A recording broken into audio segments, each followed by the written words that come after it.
Jungle.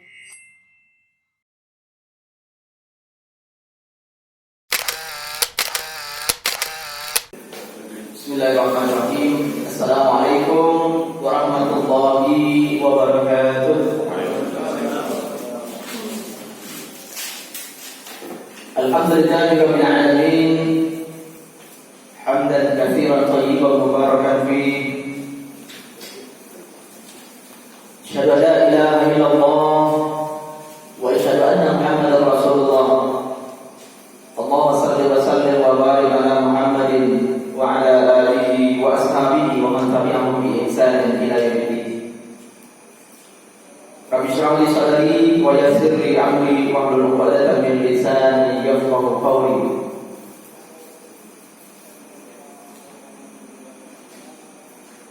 Puja dan puji kita persembahkan kepada Allah yang telah memberi kita berbagai macam nikmat. Di antaranya tiga nikmat terbesar: nikmat hidup, nikmat iman, nikmat sehat. Hingga pagi ini kita bisa hadir di rumahnya yang mulia ini dalam rangka taat. Semoga menjadi wasilah bagi kita untuk mendapatkan tempat terbaik di sisi Allah. Salam dan salam kita kirimkan kepada Nabi besar Muhammad sallallahu alaihi wasallam, teladan dan idola bagi kita dalam hidup dan kehidupan ini. Bapak, Ibu jamaah yang dimuliakan Allah Subhanahu wa taala. Pagi ini insyaallah kita akan membahas tentang kiat masuk surga Firdaus.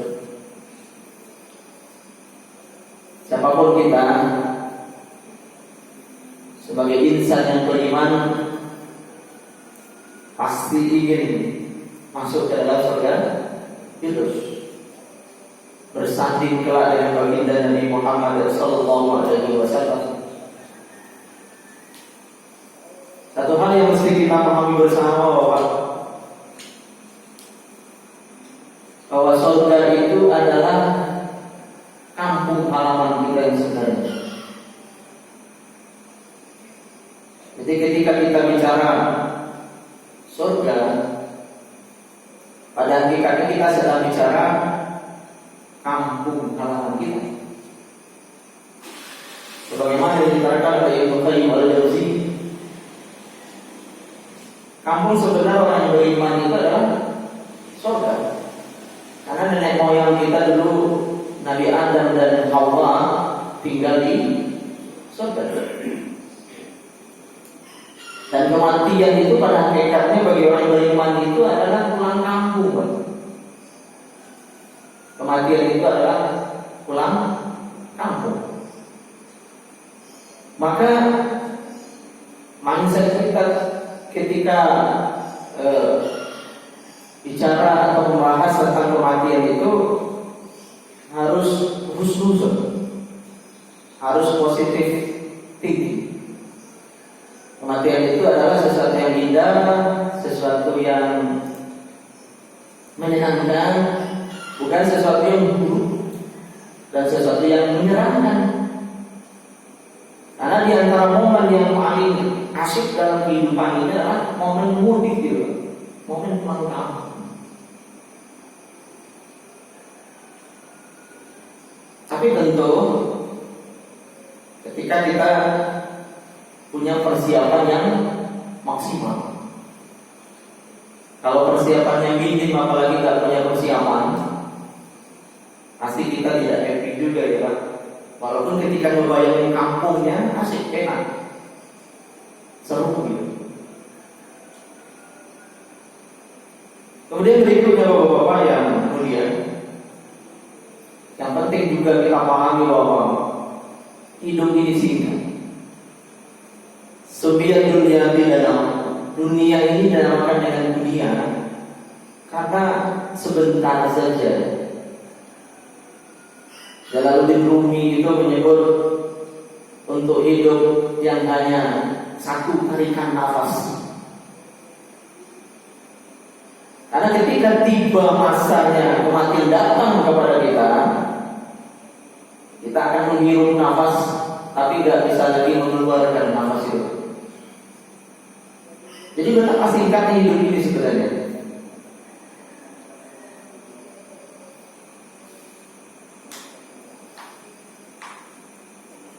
Nah, sekarang kita ingin melihat Firdaus itu adalah nama surga tertinggi dan mulia. Nama ini dipakai oleh beragam bangsa dan bermacam kitab suci. Saya menemukan di dalam bahasa Persia kuno disebut Paridayasa, yang berarti taman yang dikelilingi tembok. Dalam bahasa Yunani kuno disebut Paradisus. Konon katanya pertama kali dipakai oleh Xenophon untuk menyebut taman dari raja-raja Persia. Di dalam bahasa Inggris kita mengenal Paradise ya. Bahkan di dekat kita ini kan ada komplek ya. Paradise. Dulu namanya Nirwana kalau nggak salah ya. Serpong Nirwana sekarang berganti nama dengan Paradise. Nama bagus itu pasti ada hubungannya dengan visi yang bagus. Mungkin developernya atau ownernya punya impian agar orang-orang yang tinggal di situ merasa tinggal di surga. Karena sebelum masuk ke surga yang sebenarnya di akhirat, kita juga harus menciptakan suasana surga di kehidupan kita yang sekarang, Pak. Karena the real life kehidupan yang sesungguhnya yang kita jalani ini ya kini dan di sini kan. Karena kita sebelum hidup sesudah mati itu ya kita hidup di sini. Makanya ada istilah baiti jannati, rumahku, surgaku. Harus ada juga jannati yang lain ya. Misalnya apa? Masjidi jannati, masjidku surga. Ya masjid kita ini harus menjadi sumber mata air, bukan sumber air mata, menyenangkan, menyejukkan, mengasihkan ya. Bukan malah menyeramkan, kemudian menyusahkan gitu ya. Bahkan mungkin menyisihkan. Nah, terus apa lagi, Pak? Koryati jannati, kampungku, desaku, negeriku ya, Pak. Kalau bisa juga menjadi surga. Nah, ketika ini menjadi impian kita semua, maka akan terwujudlah di dunia hasanah wa fil akhirati hasanah. Di dunia kita baik, di akhirat kita baik. Kan ini yang menjadi harapan besar kita ya, Pak. Baik di dunia, baik di akhirat. Nah, di dalam hadis dari Imam At-Tirmizi, Nabi kita menyampaikan al-firdaus rawatul jannati wa awsatuha wa afdaluha. Firdaus adalah surga yang paling tinggi, yang paling bagus dan yang paling afdal.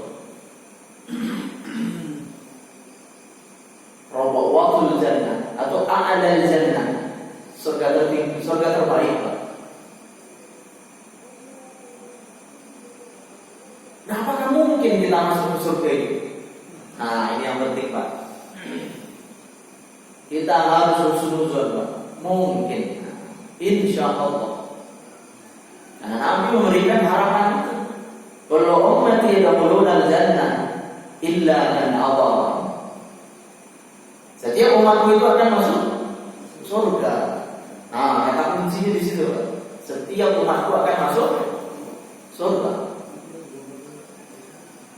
Tapi bagi pencinta taat, setelah itu hadis ini juga dibaca, Pak.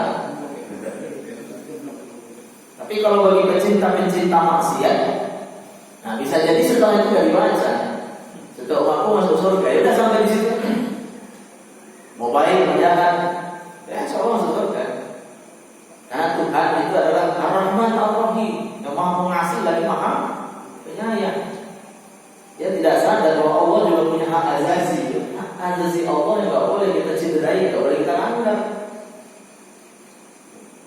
Kita hanya kadang tahu hak asasi manusia. Pokoknya kalau hak kita dilanggar, hak kita dicederai, mencak-mencak, marah-marah, ya. Adukan ke baris krim, ya. Pencemaran nama baik pada tertulis. Tapi ketika kita mencederai hak asasi Allah, kadang kita tidak peduli atau cuek aja kadang. Nah, kata Nabi SAW, illa man aba, kecuali yang enggan, kecuali yang tidak mau. Kalau para sahabat bertanya, ya Rasulullah, wa ya apa?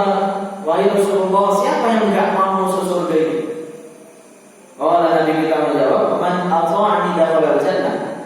Siapa yang patuh kepada aku akan masuk surga. Wa man asani faqad aba. Siapa yang tidak patuh kepadaku, maka berarti dia tidak mau masuk surga. Tapi hebatnya Nabi kita, Pak, faqad aba, berarti dia tidak mau. Nabi tidak mengatakan orang itu tidak bakal masuk surga, enggak. Nah, maka dari sini kemudian sebagai para ulama menyimpulkan surga itu sudah ada, Pak. Karena di Quran sendiri disebutkan wa'iddat lil muttaqin, ya, yang sudah disediakan untuk orang yang bertakwa. Sama dengan makna wa'iddat lil kafirin, sudah disediakan untuk orang kafir. Tapi kitalah yang kemudian memberi, ya Pak, membangun bangunan, kemudian menanam tanaman banyak-banyaknya sebagus-bagus ya di surga ini. Ada satu contoh, man bana masjidan banallahu baitan fil jannah. Siapa yang ikut serta membangun rumah Allah, maka Allah akan bangunkan baginya sebuah istana di surga. Walaupun bentuk partisipasinya itu katanya sebesar sarang burung, ya. Nah, bisa begitu, karena bagi Allah 2 miliar sama 2.000 rupiah itu kan tidak ada bedanya. Yang Allah lihat adalah qulubikum wa amalikum, hati dan amalmu. Yang Allah lihat adalah tingkat keikhlasan dan kepedulian kita. Ada orang yang mungkin secara ekonomi biasa-biasa saja, ya Pak, tapi ketika dia mau bersedekah, dia sampaikan betul ke Allah, ya Allah, semoga infakku yang sedikit ini menjadi pengundang rahmat dan cintamu. Dia sampaikan betul-betul dengan mengaitkan atau mengikatkan niat lisan dan anggota badannya dengan Allah. Jadi bukan besar kecilnya ternyata yang menjadi perhitungan utama di mata Allah Subhanahu wa taala, tapi adalah keikhlasan.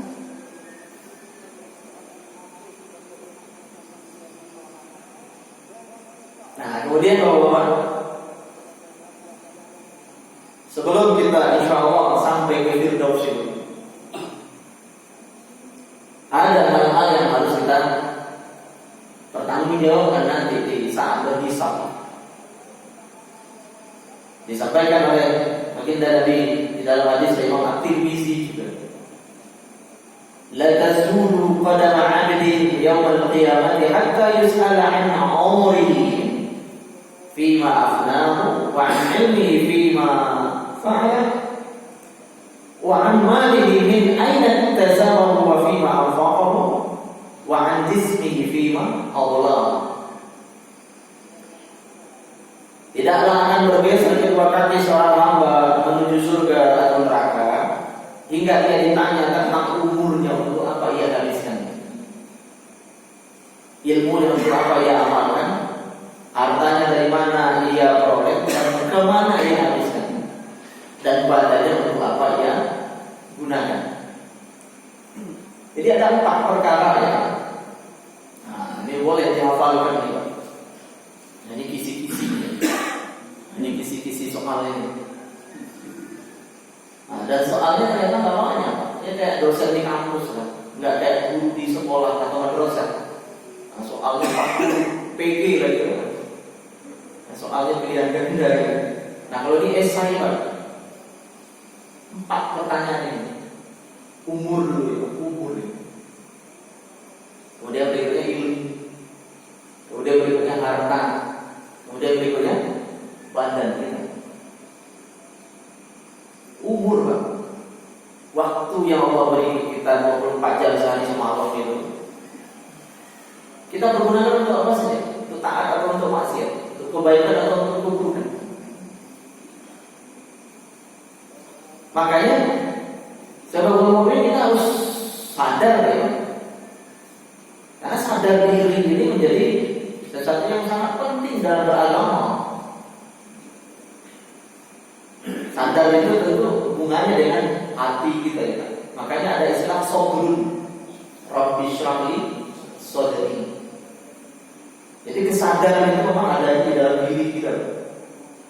Di dalam bahasa Arab disebutnya sobrun. Nanti kita disebutnya sadar. Karena al-kayyis kata Nabi, orang hebat itu adalah orang yang dana nafsu, sadar diri lah kira-kira gitu.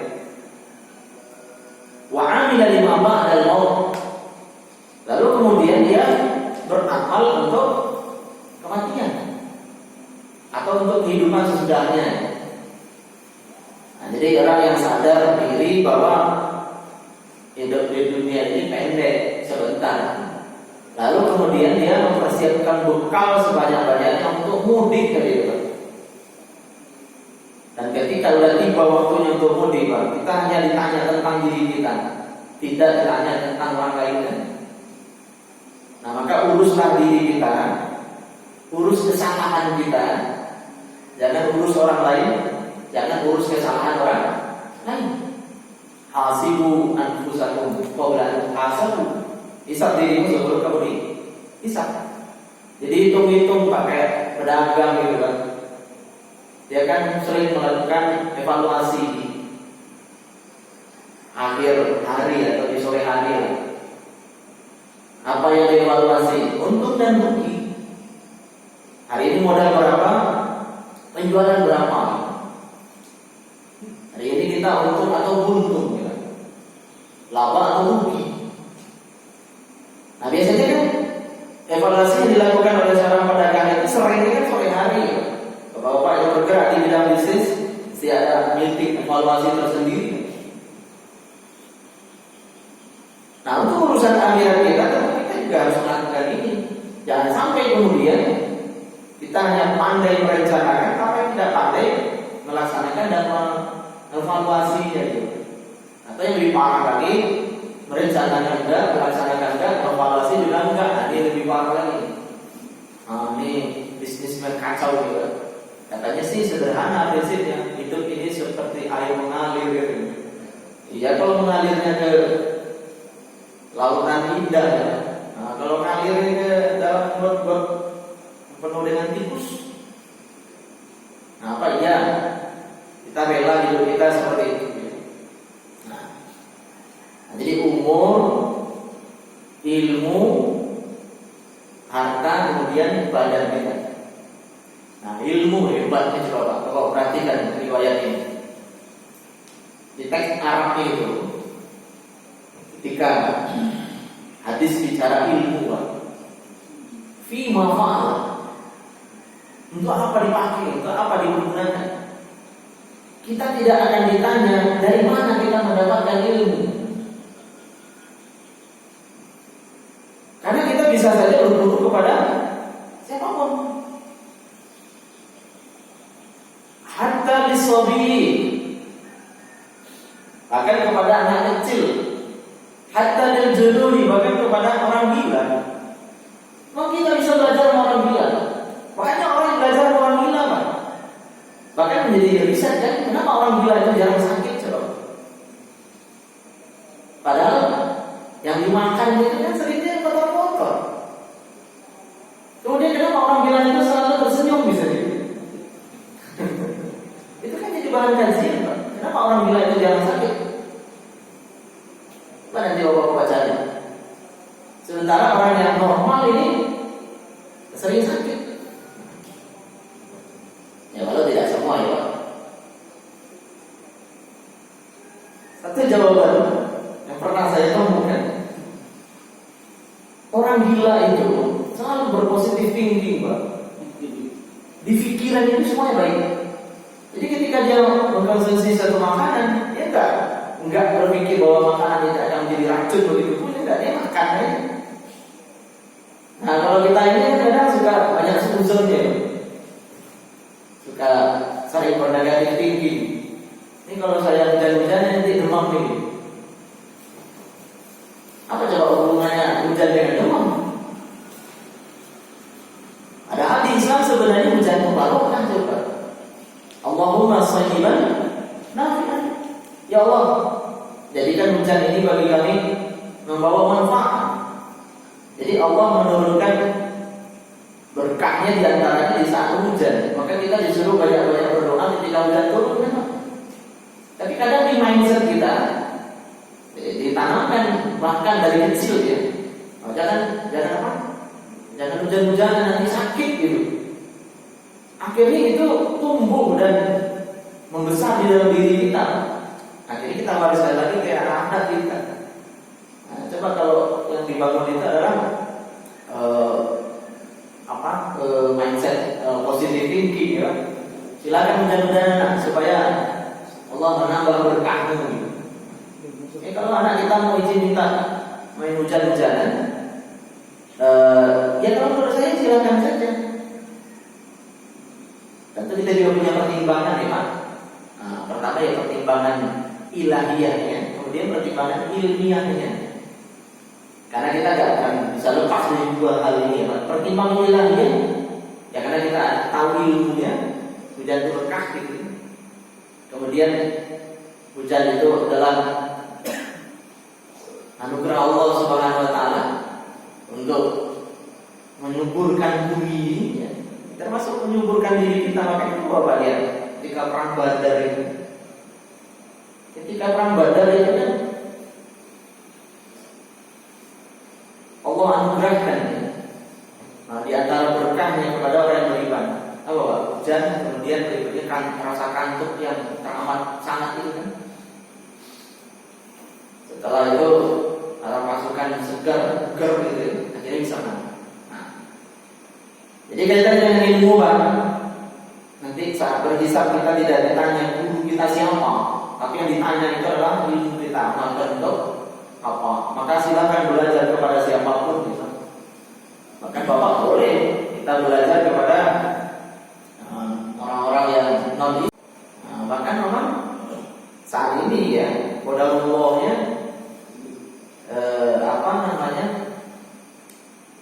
ya barat itu lebih unggul daripada kita, harus jujur kita akui. Jadi high tech itu rata-rata kan adanya di kalangan mereka. Nah maka putra-putri terbaik Muslim ya boleh belajar ke Jerman, ke Inggris, ke Amerika. Setelah pulang ke tanah air nanti ilmunya itu diharapkan bermanfaat bagi umat dan bangsa ini. Nah, khairun nasi anfa'uhum linnas. Sebaik-baik manusia adalah yang paling bermanfaat. Nah, bisa begitu Pak. Ada begini ya. Kita baru meriset, mereka sudah memakai. Ya, kita baru mulai risetnya, mereka sudah jadi barangnya. Nah, makanya mereka ya bukan selangkah lagi ya. Mungkin 10 langkah lebih maju, lebih unggul daripada kita saat ini. Karena memang mereka ya bekerja keras ya. Ada pernyataan menarik yang disampaikan oleh Dr. Adian Nusairi. Saya terkesan betul dengan dengan kata-kata ini, Pak. Dia bercerita tentang pernyataan seorang profesor di Korea Selatan kepada mahasiswanya, supaya kita menjadi bangsa yang unggul katanya. Jangan menjadi pemalas seperti orang Jepang. Itu katanya menginspirasi para mahasiswa di Korea. Kalau kita menjadi bangsa yang unggul, jangan jadi pemalas seperti orang Jepang. Jadi mereka bikin standar pemalas itu orang Jepang itu Pak. kan orang Tangerang gitu. Mana coba Pak? Standar yang ingin mereka terapkan itu seperti apa coba? Mutu dan kualitasnya. Kalau spiritnya itu jangan jadi pemalas seperti orang Jepang. Dan itu memang terbukti ya. Korea bisa menyanyi, bahkan mungkin bisa mengungguli dalam banyak hal, mengungguli Jepang dalam banyak hal. Nah, tapi kalau modelnya seperti sebagian ya masyarakat bangsa ini, kita nggak akan bisa setara ya, dengan bangsa-bangsa maju ini. Ini modalnya kerja keras itu. Saya suka menasihati anak saya, kalau kita mau lebih hebat daripada orang Yahudi, kata saya ya, rajin-rajinlah baca. Kalau baca sekali duduk itu lebih dari 4 jam. Karena katanya anak-anak Yahudi itu kan, saking fokusnya mereka itu, mereka betah berlama-lama dengan sekali duduk 4 jam itu Pak. Nah kalau mereka baca sekali duduk 4 jam, kita 4 menit itu, apalagi bacanya sambil apa? Dengerin apa? Dengerin musik. Nah, gimana ilmu mau terserap yang baik? Nah, harta dari mana untuk apa? Nah, ini beda dengan ilmu Pak. Kalau harta nanti ditanya dari mana dapat? Untuk apa dipakai? Nah, kalau Bapak bekerja di tempat-tempat yang syubhat apalagi haram misalnya, itu ditanya nanti. Nah, kenapa bekerja di situ? Nah, misalnya alasannya karena cari kerjaan susah. Nah, kalau ada di pikiran kita Allah tidak akan memberikan rezeki halal untuk kita, Pak, berarti imannya masih kurang. Harus iman kita 100%. Enggak boleh 99%. Jadi kalau udah bicara iman dan keyakinan itu harus 100%. Sekali kita bilang Allah ya Allah, dan itu harus ngikuti turunan-turunnya harus ngikutin. Masalah rezeki, siapa yang menjamin rezeki kita? Allah. Nah, terus ketika kita sarankan kepada beliau, Pak, Allah pasti menyediakan rezeki terbaik ke tempat terbaik, tempat yang dia ridhoi, tempat yang halal. Enggak sekarang susah, kalau saya nanti resign, ya saya susah lagi dapat kerjaan. Nah, jauh-jauhnya nanti anak-anak saya gimana gitu dan seterusnya. Nah, kalau ada di antara kita yang masih begitu, menurut saya ya harus istafti kolbat. Tanya tanya diri, berdialoglah dengan diri Bapak. Nah, selain berdialog dengan diri, berdialoglah dengan Allah. Berdialoglah dengan Allah. Nah, berikutnya sifat surga. Tadi kita bicara sebelum surga Firdaus, kita berusaha juga mencinta suasana surga di kehidupan kita yang sekarang ini. Nah, kita lihat beberapa ciri kehidupan surgawi. Nah, yang pertama, indah dan luas. A'adatu li'ibadiyas salihin ma la 'ainun ra'at wa la udhun sami'at wa la khatara 'ala qalbi bashar.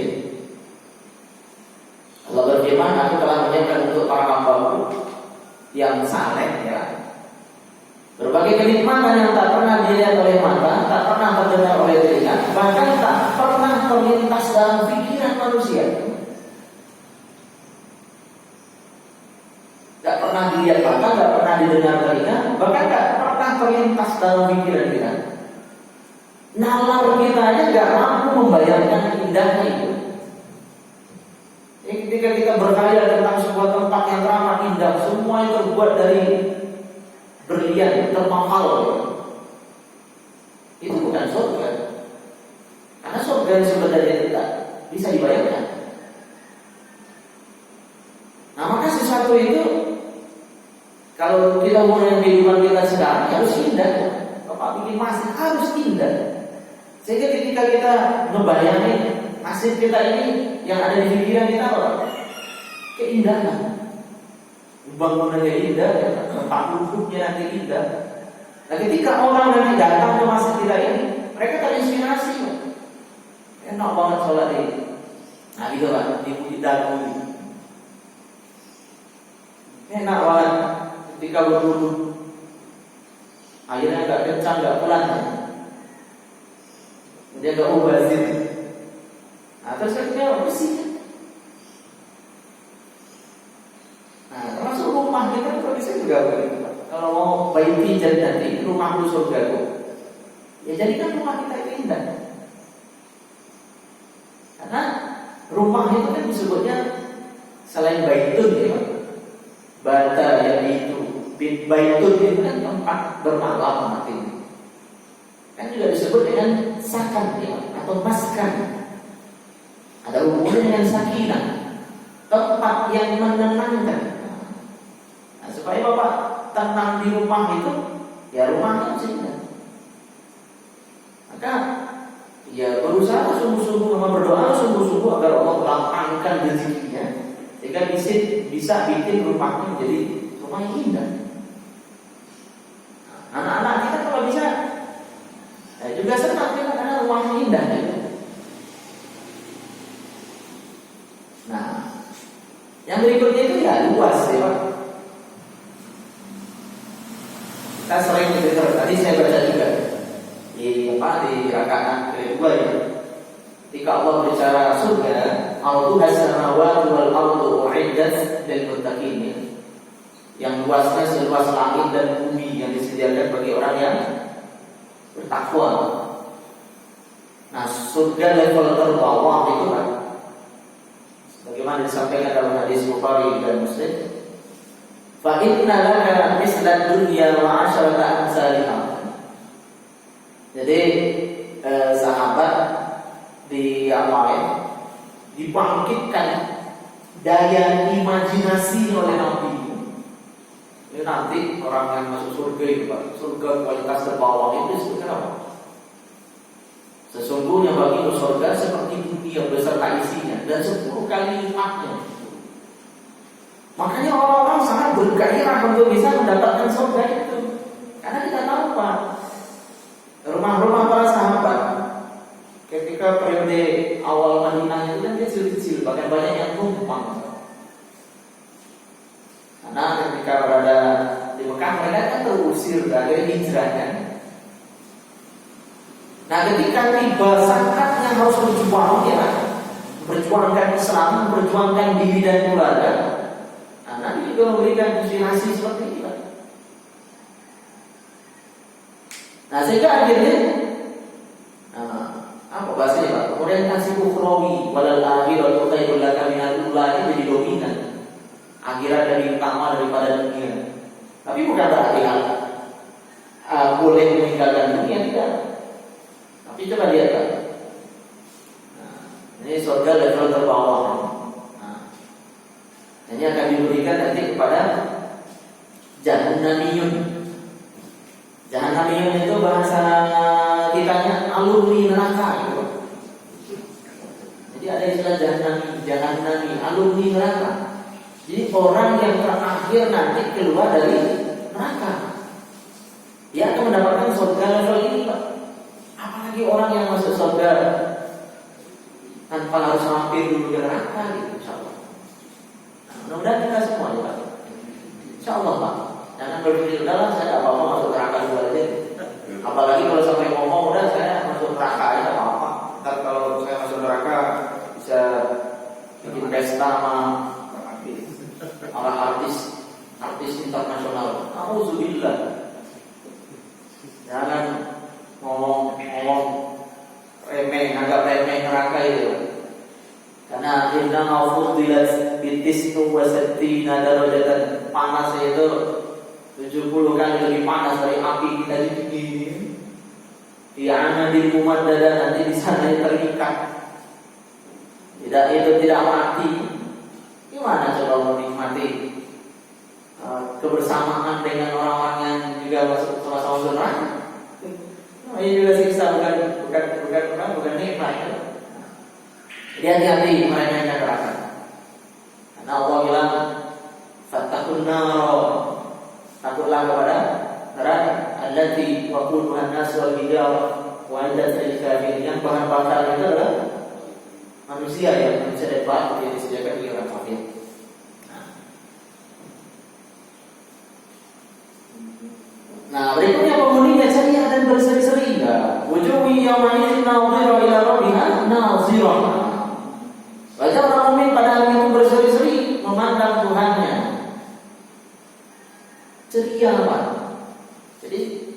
ceria vs si ceria vs si murung. Coba Pak, kalau bisa di rumah kita di masjid ini kita harus ceria. Nabi kita itu orangnya gaul Pak. Bahkan amarah kecil Nabi kita itu kan. Nabi kita itu selalu senyum. Makanya motivasi di agama ini tabassum kafi wajhi abi as-sadaqah.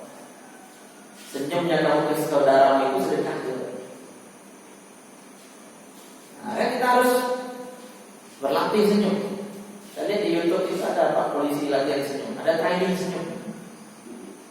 Karena orang kalau disenyumin itu kan setengah hati sudah dikuasai. Ya, kemarahan itu tidak pernah menyelesaikan masalah. Makanya Nabi nasihati, la taghdab wa la taljannah. Jangan marah bagimu surga. Karena ketika kita marah, orang juga bisa marah Pak. Bukan berarti marah itu tidak boleh, tapi marah yang proporsional, marah yang tepat ya, tepat momennya, tepat tempatnya. Nah kalau ini apa namanya rumah kita berasa surga, ya gampang, jangan gampang marah. Kalau iklannya gimana? Mari ramah-ramah, jangan marah-marah. Mari ramah-ramah, jangan marah-marah. Karena marah dan ramah itu hurufnya sama. Bapak kalau cek huruf ramah dan marah itu hurufnya sama. Nah ketika kita menghadapi suatu situasi, kita bisa memilih respon. Kita mau senang atau mau sedih, kita mau marah atau mau memaafkan. Tapi kita tidak bisa memilih respon orang terhadap kita ya. Tapi kalau respon kita terhadap sesuatu itu kita bisa menentukan, kita bisa pilih. Ya, maka pilihlah respon yang baik. Ya. Supaya kita ini hidupnya baik. Bahkan kalau bisa kita juga bisa menjadi wasilah orang lain menjadi baik. Nah, sehingga pada akhirnya nanti muncul prinsip bersama kita ke surga itu. Kenapa sih kamu nggak mau membalas yang mungkin dia lagi ada masalah? Saya bisa aja membalas, tapi saya lebih memilih untuk memaafkan. Mudah-mudahan itu saat dia sadar. Nah, itu juga menjadi apa sesuatu yang harus dibudayakan. Oh, di sekitar kita juga. Nah, bapak-bapak tersinggung misalnya di masjid kita ini kan, jangan memisahkan diri dari jamaah. Misalnya kalau lagi sholat di masjid muhajirin gitu. Nah begitu. Oh DKM-nya jahat-jahat sih. Padahal dia kelas masalah cuma hanya satu orang, tapi di bawah dipukul rata, ini kan nggak bagus. Nah, puncak keceriaan ya tertinggi nanti di surga itu adalah ila rabbiha nazir. Tak memandang Rabb kita. Nanti ini kalau bapak mendalami yang dikaji akidah ini. Lalu dia berikutnya tidak dendam dan merasa bersaudara. Wa nazarna ma fi sudurihim min ghillin ikhwanan ala sururin mutaqabilin. Dan kami lenyapkan rasa dendam yang berada dalam hati mereka, sedang mereka merasa bersaudara. Ghillin, tidak ada lagi rasa dendam di surga ini. Kemudian mereka merasa bersaudara. Ini kalau kita terapkan di masjid ini hebat, Pak. Gak ada rasa dendam. Ini kalau dia tersinggung, maksimal ketersinggungannya itu hanya 3 hari saja. Tapi gak ada rasa dendam. Orang dendam ini Pak, ya senang melihat orang susah, susah melihat orang senang kan. Kalau dia hari ini diperlakukan gak baik, dia ini membalas dengan perlakuan yang lebih tidak baik lagi. Orang dendam itu cenderung menyalahkan, bukan menyalahkan. Nah, sementara kita dididik untuk menyalahkan. Kalau ada yang kurang baik kita perbaiki, bukan yang kurang baik kita hancurin. Yang udah baik kita rusak. Kita ini kalau bisa menjadi wali-wali Allah ya. Wali itu kan dia penolong. Apa bedanya dengan wali syaitan? kata Pak Prof. Ali Suraya itu wali Allah itu mengislamkan orang kafir. Kalau wali setan itu mengkafirkan orang Islam. Orang muda Islam dikafir-kafir, disekat-sekat sama dia. Yang boleh dan diakui menjadi Muslim yang sebenarnya itu adalah yang sesuai standar mereka. Sementara nikmat termahal setelah nikmat hidup itu kepada orang. Nikmat iman. Allah pilih orang itu untuk menjadi mukmin. Itu nikmat yang hebat setelah nikmat hidup. Nah, Allah sudah memilih orang itu untuk mengucapkan dua kalimat syahadat. Kenapa kemudian orang-orang yang sudah bersyahadat itu kita sisihkan gitu, seolah-olah dia nggak berpeluang lagi ke surga Allah Subhanahu wa Ta'ala. Nah, kemudian berikutnya mereka bersaudara. Kata Pak Ustaz Abdul Somad, saudara karena kita saudara. Saudara karena kita saudara. Moyang kita sama-sama Adam dan Allah. Kita ini satu rahim. Rahim itu kan artinya kasih sayang ya. Rahim siapa? Rahim Allah gitu kan. Tapi ngelihatnya memang jauh di atas ya. Jadi merasa bersaudara itu kan yang akan tampil nanti lewat lisan dan perbuatan kita, insya Allah yang lebih baik. Hatta dengan orang yang berbeda agama dengan kita, dia saudara kita, saudara sesama manusia. Kita sama-sama ditakdirkan oleh Allah sebagai manusia.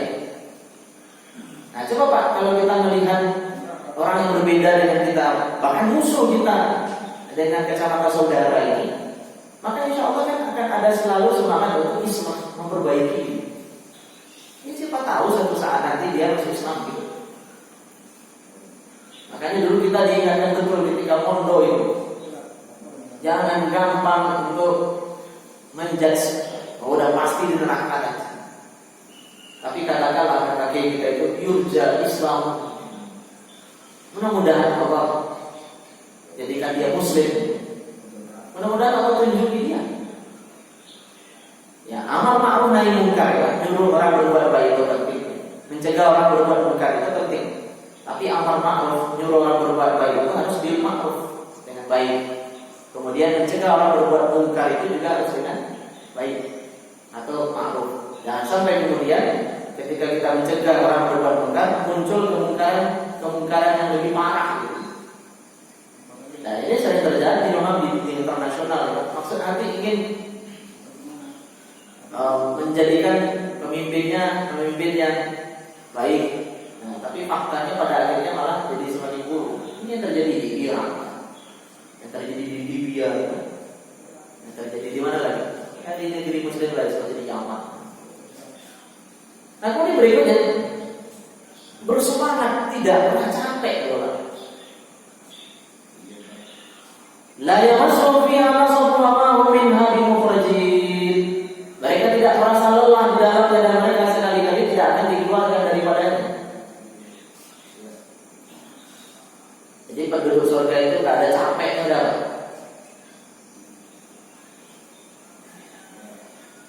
Orangnya selalu bersemangat.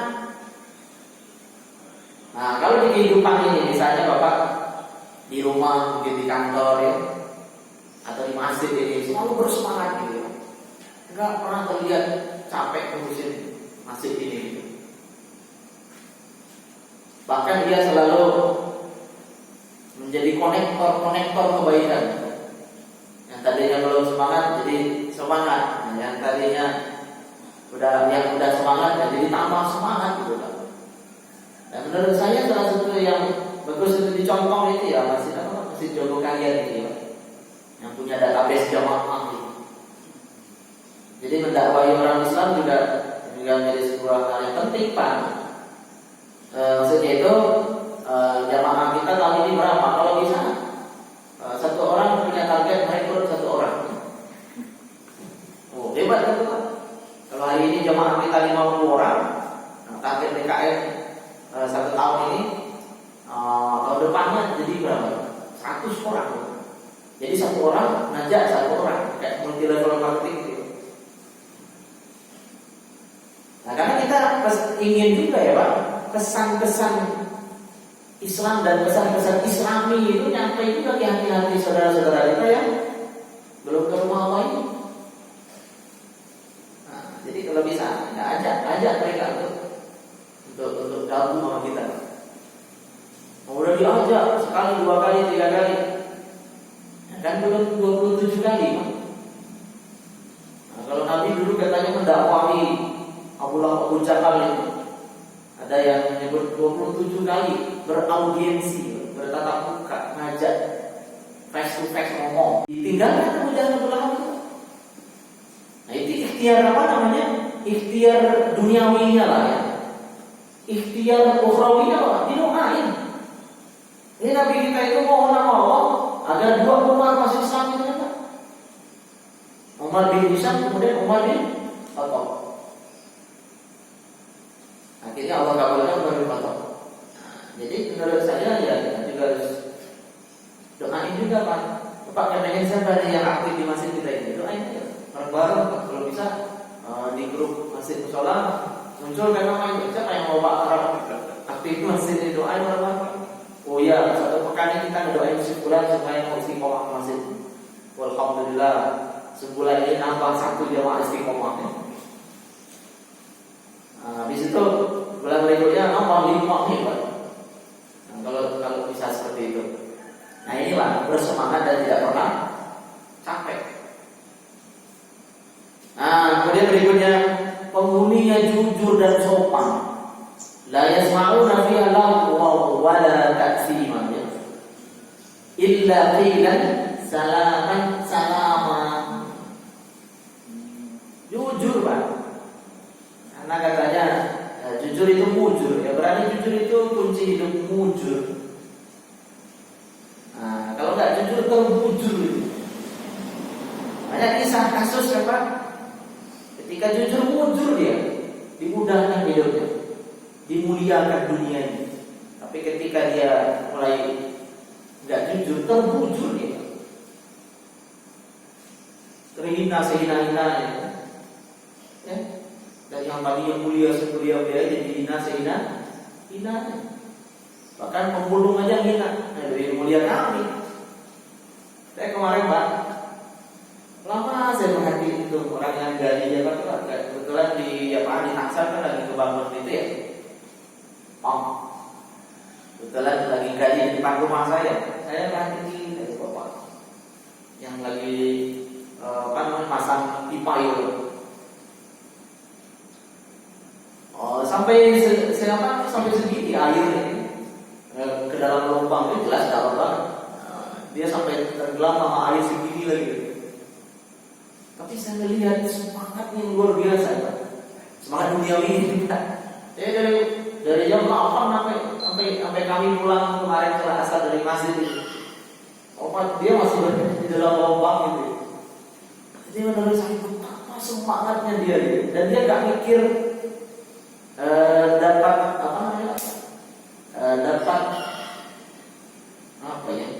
dapat tambahan ujrah upah ya, dari jalan-jalannya nggak benar. Karena nggak ada kesempatan untuk dapat ujrah dari jalan-jalan. Dia hanya fokus dengan yang dia dengan yang dia sekarang hadapi gitu ya. Dan dia menurut saya bahagia ya itu. Nah ini bagi kita nih Pak, yang mungkin dimudahkan karena ada jabatan ya. Kita mohon sama Allah agar kita dijadikan oleh Allah benci ya, untuk memakan yang bukan hak kita. Kalau bisa Pak, untuk saat nanti ketika Bapak mengkonsumsi yang tidak halal ada rasa langsung. Seperti Bapak misalnya mengkonsumsi ikan tertentu ya, ikan yang udah lama atau kadaluarsa, ketika Bapak makan langsung alergi. Kalau bisa mohon sama Allah Pak, ketika kita makan yang tidak halal ada alergi di tubuh kita punya. Setelah itu kita nggak pengen lagi makan yang situ. Nah, kemudian berikutnya Pak, mudah dan energi. Nah, ini kan terawat ini Pak. Ya dahulu ahlul jannah jurdan burdan kahalina abna'a salasina aw salasi wa salasina sanatan. Penghuni surga itu akan masuk surga dalam keadaan tidak berbulu, tidak berjenggot dan bercelak mata. Usia mereka antara 30 sampai 33 tahun. Umurnya 30 tahun. Nah, jadi umur kita nanti muda 30 tahun. Makanya kata Nabi di dalam candanya, nah, di surga itu tidak ada orang tua. Kayaknya nenek-nenek yang nanya ketika itu kan sedih dan pulang ke rumah ya. Karena dia menyimpulkan gak masuk surga. Nah, padahal maksud Nabi adalah jadi surga itu nanti orang kembali muda. Gak ada aki-aki yang ini nanti di sana. Nah, jadi yang sampai lansia, yang sampai berusia lanjut sepuh ya Pak, gak usah khawatir Pak, di sana nanti osteoporosis. Nah, karena di sana nanti kita akan kembali muda dan energi. Nah, lalu gimana maksudnya masjid jannati ya? Apa masjid itu surga gitu ya? Ya, yang enggak apa namanya Pak, yang enggak bakal bisa tua itu kan semangat Pak. Ya badan kita boleh tua ya Pak, tulang kita boleh menua, tapi yang apa semangat kita harus terus muda. Jadi Bapak jangan pernah ngomong gini katanya Pak, jangan pernah ngomong padahal saya nggak sanggup, saya udah tua, jangan pernah ngomong gitu. Saya bisa. Walau habuan, walaupun kita harus ke sini dengan merangkak gitu kan. Jadi semangatnya harus terus muda. Nah, ketika Bapak merasa semangatnya enggak apa namanya enggak down, enggak hilang itu kan, berarti Bapak sudah merasakan surga di rumah, surga di sini. Makanya enggak boleh sakit, itu harus semangat Pak. Ya, badan kita boleh sakit, tapi yang enggak boleh sakit itu adalah semangat. Saya pernah bertemu dengan orang-orang seperti itu Pak. Ketika melihat mereka itu sakit, benar-benar luar biasa, husnuzon ya. Jadi di dalam sakit yang luar biasa ya, dia masih bisa tersenyum dan begini gitu. Padahal udah bisa bergerak, tapi semangatnya tidak sakit. Kayaknya Bapak, kalau nanti suatu saat kita diuji sakit fisik oleh Allah Subhanahu Wa Taala, jangan biarkan semangat kita juga ikut sakit, ya. Karena kalau semangat ikut sakit, Pak, anggota badan akan ikut. Harusnya ketika kita ujikan yang kita baca itu Masya Allah, Masya Allah, Masya Allah. Apa yang terjadi dengan kita atas kehendak Allah, Masya Allah. Bukan sebaliknya malah masalah. Ini jadi begitu Pak. Masalah. Kalau dari apa namanya semangatnya udah sakit. Tapi kalau lisannya masih mampu mengucapkan Masya Allah, sakit Pak, dia nahan sakit nih. Sakitnya nggak tertahan Pak, Masya Allah gitu. Tapi kalau orang yang semangatnya udah sakit, yang dikeluhkan itu apa? Masalah Pak. Dokternya masalah, anak masalah, istrinya masalah, tempat tidurnya masalah, infusnya masalah, rumah sakitnya masalah. Pada akhirnya nanti dia akan mempersalahkan Allah. Nah, kemudian berikutnya awet muda. Nah, ini di surga itu. Siapa saja yang masuk di surga pasti sejahtera. Jadi nggak ada lagi nanti di sana yang susah. Karena surga itu tempat kita menikmati hasil amal saleh kita ya. Ya. Jadi di sana tempat kita memanen. Ya. Tidak ada lagi nanti waktu untuk menanam di sana. Nah di sini tempat kita menanam, maka tanam sebanyak-banyak ya. Jangan panen. Nah maka ria itu kan, ria itu bagian dari apa bahasanya itu Pak? Panen dini gitu Pak. Berumah tangga dari panen. Ya, seperti orang-orang yang berjasa membangun masjid ini. Kan kita udah niat nih lillah ya Pak, untuk Allah, udah Pak untuk Allah, biarkan Allah nanti yang buka. Jangan kita yang buka. Biarkan aja Allah nanti buka. Bapak kalau sungguh-sungguh maksimal, Bapak pasti mulia. Allah akan gerakkan hati orang untuk mencintai Bapak. Allah akan gerakkan hatinya untuk memuliakan Bapak tanpa Bapak harus capek-capek. Itu kan dulu karena itu ketua panitia saja gitu ya. Itu dulu saya tuh program panting, jadi proposal kemana-mana. Sedih kan sekarang lihat masa itu nggak terurus dengan baik. Nggak usah ngomong gitu. Fokus aja kepada masalahnya. Sisanya masa Allah. Nah, kadang kita kan nggak sabar ya Pak. Akhirnya panen ini harusnya nanti dipanen di sana. Nah, karena udah terlanjur dipanen di sini, takut ya Pak. Nah di sana kita udah nggak bisa panen. Guru saya dulu bilang, ya Pak Syamsul Bahri, beliau itu kebetulan mursyid Torikoh. Dia bilang begini ya, kalau kita beramal itu katanya persepsikan apa sih itu, afirmasi di diri kita.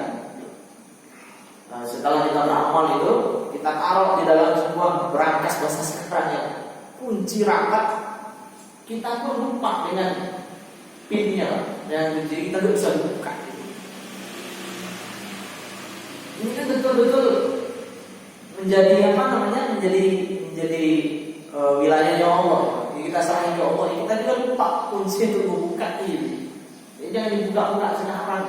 Kalau bisa sampai ke sana dari ikhlas itu. Jadi dia apa namanya disimpan ya. Disimpan yang rapat amal itu. Untuk pertemuan sekarang Pak, saya rasa kita sampai di sini dulu ya. Kita belum masuk ke kiat-kiatnya. Kita baru bicara tentang surga ya secara umum ya. Mudah-mudahan sebelum masuk Firdaus yang sebenarnya kita ikhtiarkan ya.